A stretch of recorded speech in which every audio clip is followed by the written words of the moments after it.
भारतीय गोर्खा प्रजातान्त्रिक मोर्चाका संस्थापक अध्यक्ष श्रीमान अनिश थापाज्यू अनि कालिम्पोङ विधानसभा समष्टिका माननीय विधायक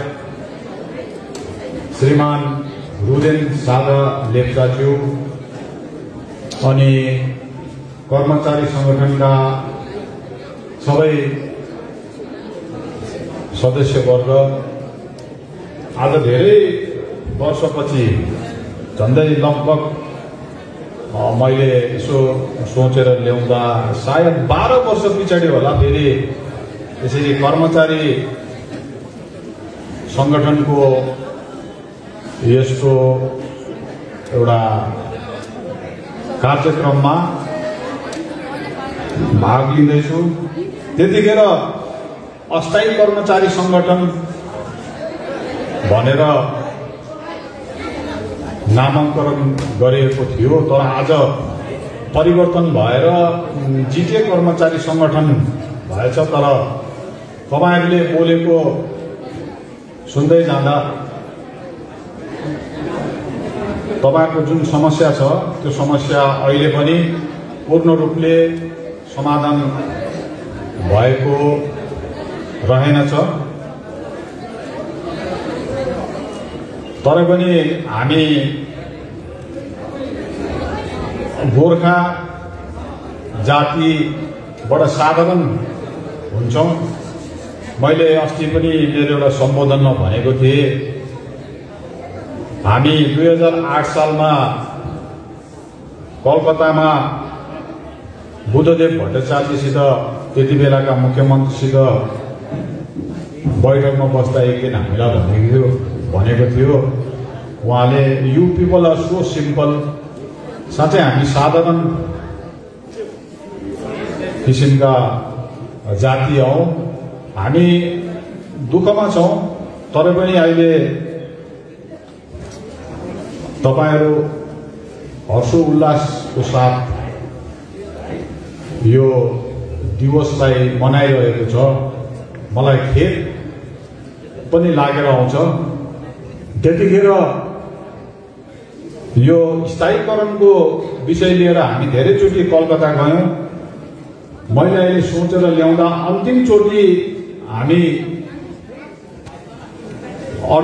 मिस्टर अर्देन्दु सेन हुनुपर्छ, पश्चिम बंगालको गृह सचिव, र राइटर्स बिल्डिङको रोतुण्डामा बसेर हामीले त्यो दिन एउटा सभा गरेको थियौं। त्यो सभा निकै सफल, त्यो दिन नै हुनुपर्छ सायद अर्देन्दु सेन गृह सचिव हुँदाखेरि नै 3472 जनालाई स्थायीकरण गर्ने राज्य सरकारले निर्णय लिइसकेको थियो। तर पछिबाट हामी यहाँ फर्केर आयौं। अहिले याद आउँछ हामीसित त्यतिखेर स्वर्गीय एलबी परियार, हाम्रो आन्ध्र प्रदेशका भूतपूर्व मुख्य सचिव त्रिलोक देवान दाजु उहाँहरू हुनुहुन्थ्यो। यहाँ आएपछि पात्लेबासमा पार्टी अफिसमा हामीले यो रिपोर्ट दियौं, तर खेद एउटा को विषय नि, अब नाम त म काट्न मलाई मन पर्दैन। त्यति बेला दुईजना अब महासचिव र सहसचिव है, तपाईहरुले धेरैजनालाई थाहा होला, त्यति बेला केन्द्रीय समितिको महासचिव र सहसचिवले कस्तो कुरा गर्यो भने अलिकति तपाईहरुलाई एउटा त्यति बेलाको एउटा तितो कुराहरू पनि गरिराख्छु। मैले त्यसै कारणले पार्टीमा अस्ति गठन हुँदाखेरि भनेको थिएँ, राजनीतिमा छल कपट चाहिँ हुनु हुँदैन। हामी धेरै छल कपट गर्छौं। महासचिव र सहसचिवले 3472 जना कर्मचारीहरूमा वर्गीकरण उनीहरूले हाम्रो छेउमा गरे। अध्यक्षलाई के भने दाजु यो कर्मचारीहरूमा धेरैजना त अहिले पनि जिएनएलएफ पक्षको छ, यिनीहरूलाई यति सजिलो स्थायीकरण गर्नु हुँदैन भन्ने उनीहरूले त्यहाँनिर सल्लाह गरेर आएको रहेछ। तर मलाई त्यो ठिक लागेन, म पनि थिएँ। मैले त भने पनि तिमीहरूले कस्तो खालको यन्त्र मेसिन ल्याएको छौ र उनीहरूको एक्सरे गरेर चाल पाउँछौ, उनीहरू को चाहिँ जिएनएलएफ पक्षको, को चाहिँ गोजोमोमो पक्षको भनेर मैले यति पनि भने, मानिलिउँ न त, लेटस अज्युम, होइन एडमिट चाहिँ नगरौँ, अज्युम मानिलिउँ धेरैजना छ अरे अहिले पनि गोरामोमो प्रति उनीहरूको लोयल्टी छ अरे। तर उनीहरूलाई स्थायीकरण गरेर हामीले हाम्रो पक्षमा ल्याउनु पर्छ भनेर चाहिँ मैले भनेको। तर त्यसपछि हामीले त्यसको केही दिनपछि गोर्खा जनमुक्ति मोर्चा छोड्नु पर्यो।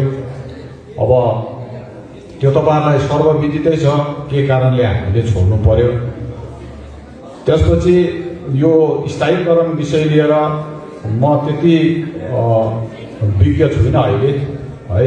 अहिले कस्तो के स्टेटसमा छ तपाईहरुको केस, अहिले सायद अध्यक्षज्यूले तपाईहरुको अघि राख्नुहुनेछ। तर हामी 30 महिना गोर्खा जनमुक्ति मोर्चामा हुँदाखेरि टिचर्सहरुको जस्तै स्कुल सर्भिस कमिसन पास गरेको टिचर्सहरुलाई त्यति बेलाको पहिलाको रेजिम भनौं शासकले स्कुल सर्भिस कमिसन पास गरेको टिचर दाजुभाइ दिदीबहिनीहरुलाई नियुक्ति पत्र नदिएर उल्टा हाइकोर्टमा इन्जङ्सन लगाएर केस रोकेको थियो।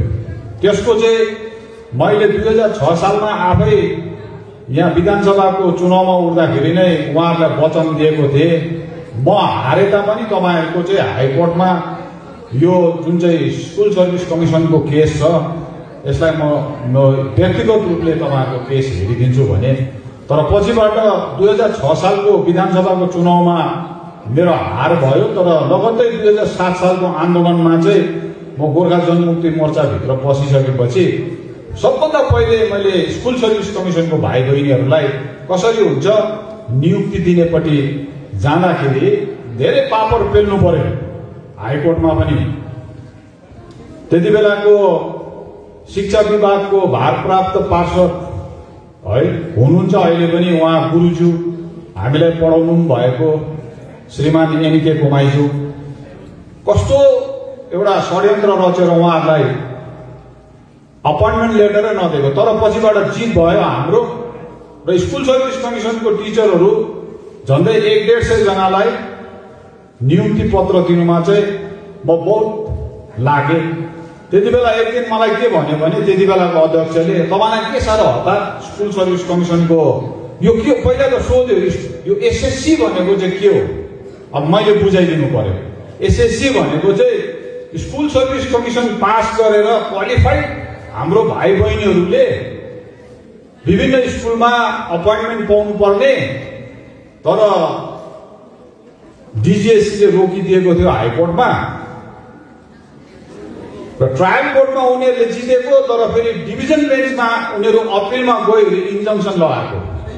अनि त्यो डिभिजन बेन्चमा पनि हाम्रो भाइ बहिनीहरूको पक्षमा निर्णय भएपछि सुप्रिम कोर्टमा चाहिँ हामीले क्याबिनेट फाइल गर्थ्यौं त्यति बेला। अब यिनीहरू फेरि सुप्रिम कोर्टमा गरी इन्जङ्सन लगाउँछ भनेर र त्यो क्याबिनेटले काम गर्यो।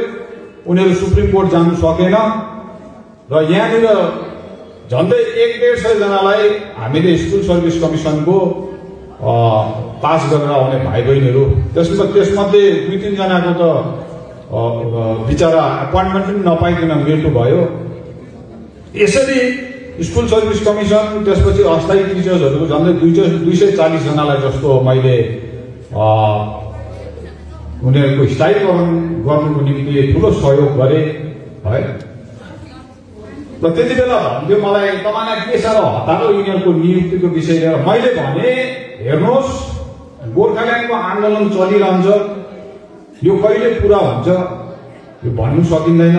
यो ठुलो काम हो, यो लामो बाटो हिँड्नु पर्ने हो, तर छेउमा भएको गर्नु सक्ने काम चाहिँ गर्दै जानुपर्छ भनेर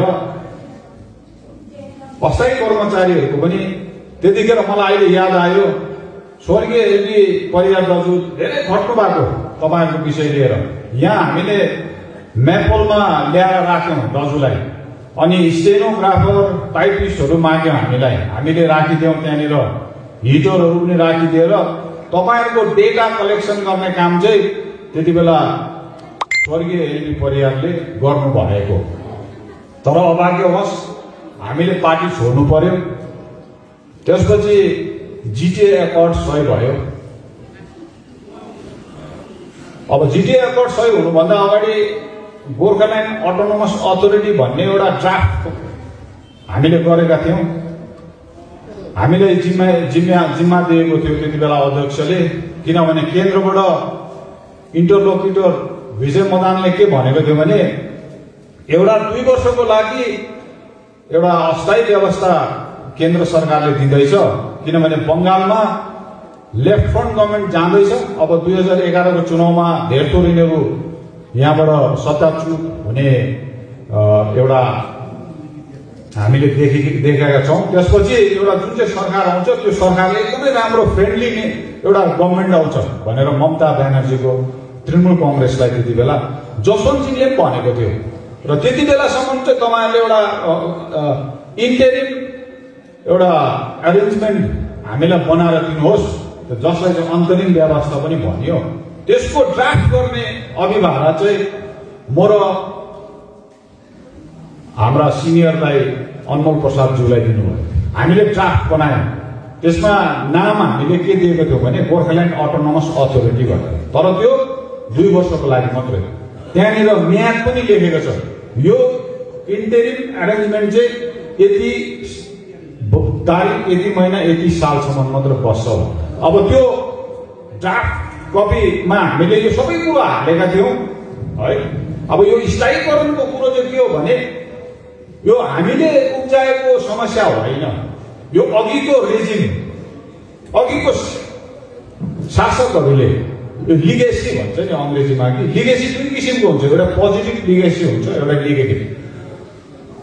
पिता पुर्खाले कमाएर ल्याएको धन दौलत, घर जग्गा जमिन इच्छा पत्रमा लेखेर छोडेर गएको हुन्छ, त्यो चाहिँ पोजिटिभ लिगेसी हो। तर बाबुबाजेले भक्कु ऋण खाइराखेर छोरा नातिको थाप्लोमा पार्यो भने चाहिँ त्यसलाई चाहिँ नेगेटिभ लिगेसी भन्छ। अब यो अहिले स्थायीकरण चाहिँ नेगेटिभ लिगेसी हो।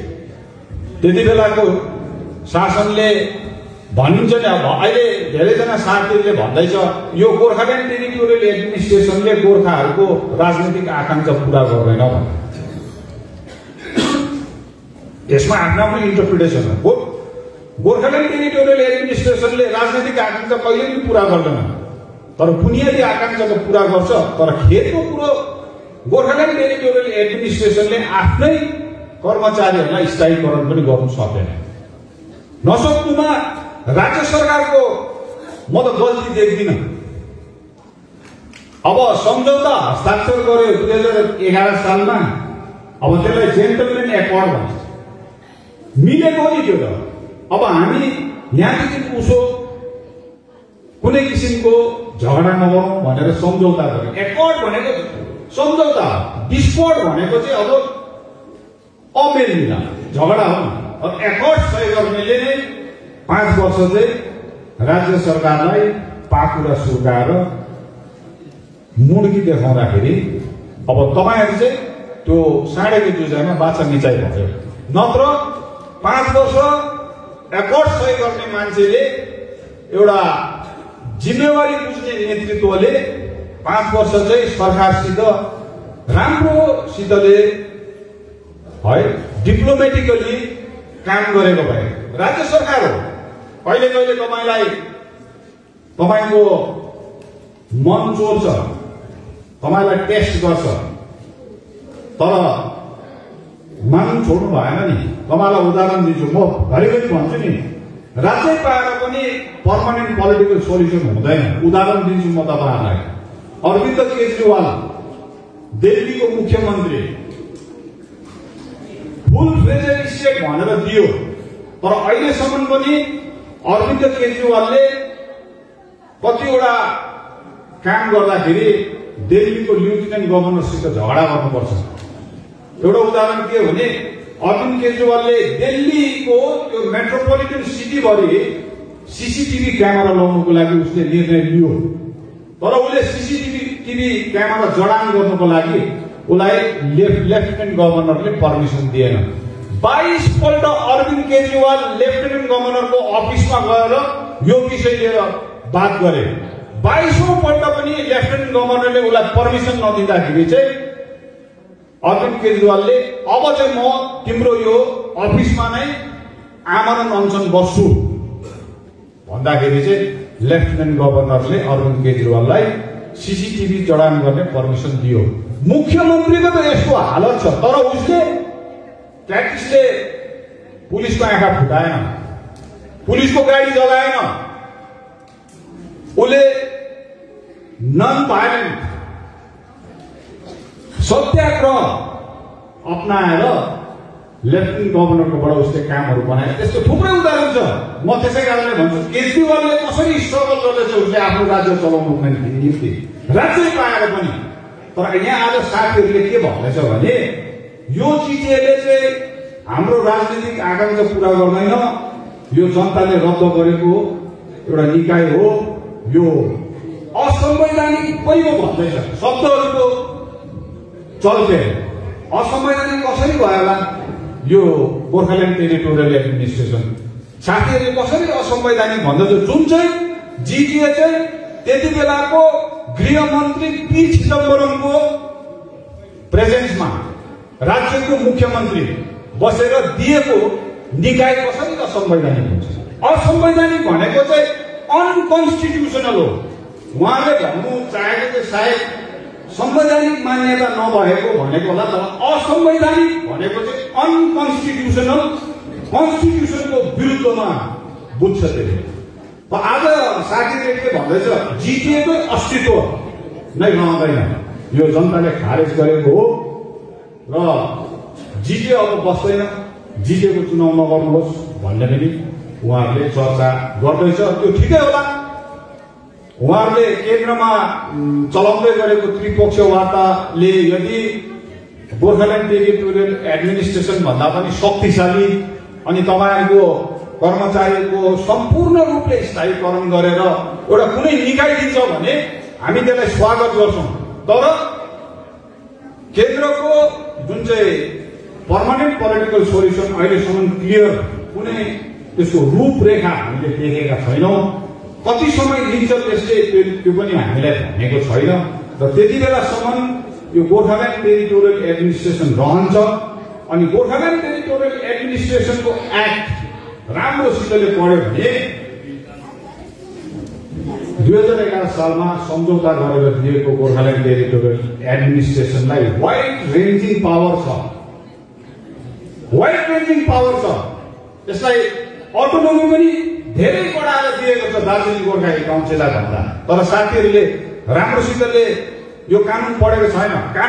एक्ट मात्रै दिएर हुँदैन नि, त्यो एक्टको एक एकवटा बुँदालाई केलाएर सरकारबाट त्यसको नोटिफिकेसन लिएर आएर चाहिँ डिपार्टमेन्टहरूको ह्यान्डओभर टेकओभर हुन्छ। तर त्यो भएन, 5 वर्ष गरेन। सम्झौतामा सही गर्ने नेतृत्वले खालि कन्फ्रन्टेसन मात्रै गर्यो। तर आज हेर्नुहोस्, हामी एउटा फेरि दार्जिलिङ राजनैतिक रूपले एउटा संक्रमण कालमा छौं। हामी यसलाई म भन्छु ट्रान्जिसनल पिरियड। अहिले हामीलाई भन्दछ तिमीहरू राज्य सरकार पन्थी हो है, हामी भन्छौं अहिले तपाईहरुसित एउटा नेतृत्व पाएको छ, जो नेतृत्व हामी मभन्दा उनीहरूले सानो होला तर अनुभवी उहाँले देख्नुभयो। त्यो अनावश्यक रूपमा राज्य सरकारसित लड्नु भिड्नु, त्यो पनि मुख्यमन्त्री कस्तो ममता ब्यानर्जी जस्तो। ममता ब्यानर्जी अहिलेको झन् 2021 सालको ममता ब्यानर्जी 2011 सालको होइन। तपाईले देख्नुभयो त भारतीय जनता पार्टी कहाँदेखि फुटेर आएको थियो, सबलाई ह्याकुला मिचाइ गरेर। तर बंगाल उसको लागि वाटर ब्लू भयो, नेपोलियन जस्तो हाल्नु पर्यो। अब त्यो एउटा व्यक्तित्व भएको ममता ब्यानर्जीलाई हामीले सल्युट गर्नुपर्छ। आज धर्मनिरपेक्षता मान्ने, देशमा धार्मिक रूपमा जनतालाई विभाजन गर्ने शक्ति भारतीय जनता पार्टीलाई मुतोड जवाब दियो। त्यसमा हामीले सलाम गर्नुपर्छ। त्यस्तो नेतृत्व छ अहिले बंगालमा मुख्यमन्त्री, तर समयमा पहाडलाई केही दिन्छु पनि भन्छ। त्यस्तो नेतृत्वसित लडेर हुँदैन, लड्नु हुँदैन। अब हामी लड्नु हुँदैन, उहाँसित कतिवटा कुरो मिलेर गर्नुपर्छ भन्दाखेरि हामीलाई के भन्छ, गोर्खाल्यान्ड विरोधी। अब फेरि त्यो अचम्मको, अरे राज्यको मुख्यमन्त्रीसित मिलेर तपाईहरुको यस्तो समस्याहरूको समाधान गर्दा के हामी गोर्खाल्यान्ड विरोधी भयौं? हुन्छौं? लड्नुपर्छ राज्य सरकारसित, कन्फ्रन्टेसन गर्नुपर्छ आवश्यक रूपमा। राज्य सरकार हो, कहिले कहिले लड्नुपर्छ हामी, तर लड्नुको अर्थ त्यो होइन नि। मैले अघि भने नि, त्यो कति एमएम को रड काटेर सिमेन्टमा चोपलेर प्र्याक्टिसले हिर्काको 2017 सालमा। यहाँ पर पेसोकमा बस्ने एकजना बिचारा कन्स्टेबल आँखा फुट्यो। सिंहमाडी बस्ने भाइ उदय तामाङ डीएसपी अहिले तल हुनुहुन्छ, पातङले ढाडमा हिर्काएर झन्डै उहाँको मृत्यु भयो। त्यस्तो किसिमको कन्फ्रन्टेसन हुँदैन। ब्याटल अफ विट्स, सरकारसित वार्ता गर्नुपर्छ, डायलग गर्नुपर्छ। आज तपाईहरुको भाग्यले भनौं न एउटा नेतृत्व पाएको छ जसले कन्फ्रन्टेसन गर्दैन। अनि हामी राज्य सरकारसित त्यो अनहोली नेक्सस भन्छ, अपवित्र गठबन्धन पनि गर्दैन। हाम्रो मूल मुद्दा गोर्खाल्यान्ड हो। हाम्रो अन्तिम सास रहिन्जेलसम्म हाम्रो राजनीतिक आकांक्षा गोर्खाल्यान्ड रहनेछ। तर समयमा अहिले गर्नु सक्ने कतिपय समाधानहरू हामी गर्छौं मिलेर। त्यसको निम्ति तपाईहरुको सहयोग र समर्थनको खाँचो छ र यो नेतृत्वलाई तपाईहरुले बलियो बनाउनुहोस्। तपाईहरु विभाजित भएर यसरी कोही कसको पछाडि नलाग्नुहोस्। यतिको वर्ष पछाडि पनि, आज 12 वर्ष पछाडि पनि फेरि मैले अस्थायी कर्मचारी संगठनलाई, अस्थायी कर्मचारीहरूलाई सम्बोधन गर्नु पाउँदाखेरि मलाई गीत गाएकोमा खुसी छुइनँ, म नाचेकोमा मैले थपडी मारिन। यो दुःखपूर्ण कुरो हो। राजनीतिक आकांक्षाको कुरो त माथि छोडिदिनुहोस्। तपाईँ कर्मचारीहरूको स्थायीकरण त गर्नु सकेकै छैनौं हामीले। अब समय आएको छ। त्यसले गर्दाखेरि यो नेतृत्वलाई तपाईहरुले कमिटमेन्टसित समर्थन गर्नुहोस्। यो होइन कि आज 2-4 दिन यता बस्यो, कुनै केमा मन दुख्यो, फेरि भोलि उता गयो, त्यसो नगर्नुहोस्। कन्सिस्टेन्सी राख्नुहोस्, प्रतिबद्धता राख्नुहोस्। नेतृत्वलाई पनि त्यस्तो समर्थनको खाँचो छ। त्यसले गर्दाखेरि आज फेरि एउटा यस्तो अवसरमा तपाईहरुले मलाई दिनुभयो, त्यसको निम्ति धेरै धेरै धन्यवाद। अब समय मिल्यो र हाम्रो सहयात्रा ठिक रह्यो भने सायद हामी तपाईहरुको समस्याको समाधान गर्न सक्छौं होला। यति भन्दै म मेरो 2 शब्द नै टुङ्ग्याउँछु। धन्यवाद।